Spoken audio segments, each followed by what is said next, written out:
Bismillahirrahmanirrahim. Assalamualaikum warahmatullahi wabarakatuh. Perkenalkan, nama saya Hifna Maula Minhatul Faridah, Fakultas Tarbiyah dan Keguruan, Prodi PGMI, NIM 204210216, Lokal 1G. Baiklah, di sini saya akan mempresentasikan Pancasila sebagai dasar pengembangan ilmu. Pancasila sebagai dasar pengembangan ilmu. Adapun konsep dan urgensi Pancasila dalam pengembangan ilmu. Kedua, sumber yuridis, historis, sosiologis, dan politis tentang Pancasila sebagai dasar pengembangan ilmu. Menelusuri konsep dan urgensi Pancasila sebagai dasar nilai pengembangan ilmu. Pada pertemuan sebelumnya telah dijelaskan bahwa salah satu nilai historis yang mengantarkan lahirnya Pancasila adalah ajaran atau paham tentang 5 larangan yang harus dihindari oleh setiap insan Indonesia. Hal itu berarti bahwa larangan menjadikan arahan agar berbuat baik sesama manusia yang sesungguhnya merupakan ajaran yang maha kuasa. Dengan demikian, muatan nilai Pancasila pada hakikatnya merupakan perwujudan amanah dari Allah Subhanahu wa Ta'ala agar setiap insan Indonesia melaksanakan segala ketentuannya dalam hidup bermasyarakat, berbangsa, dan bernegara.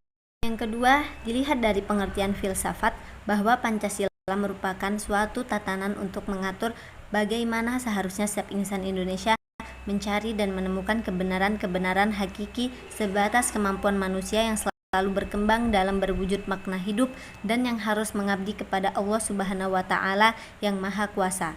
Oleh karena itu, nilai-nilai religius yang merupakan saripati dari berbagai agama dan keyakinan, kepercayaan yang dianut oleh insan Indonesia sejak dahulu sampai masa kini dan masa yang akan datang.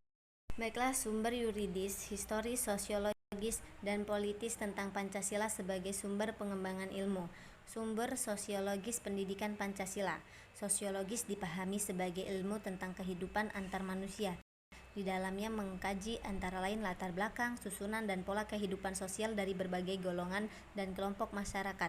Di samping juga mengkaji masalah-masalah sosial, perubahan, dan pembaharuan dalam masyarakat. Melalui pendekatan sosiologis ini pula, Anda diharapkan untuk mengkaji struktur sosial, proses sosial, termasuk perubahan sosial, dan masalah-masalah sosial yang patut disikapi secara arif dengan menggunakan standar nilai-nilai yang mencakup kepada nilai-nilai Pancasila.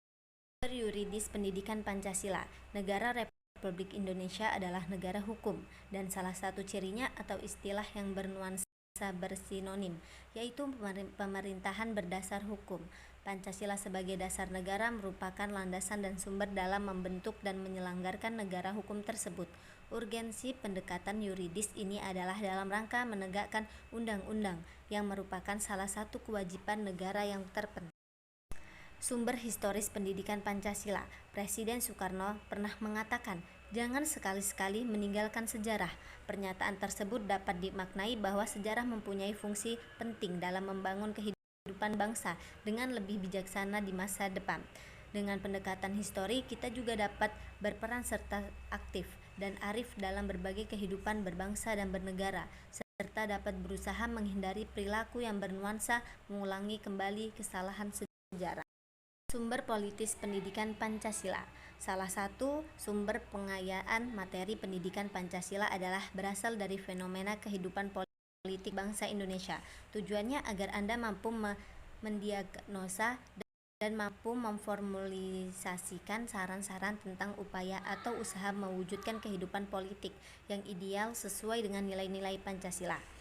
Bukankah Pancasila dalam tataran tertentu merupakan ideologi bangsa politik, yaitu mengandung nilai-nilai yang menjadi kaidah penuntun dalam mewujudkan tata tertib sosial politik yang ideal?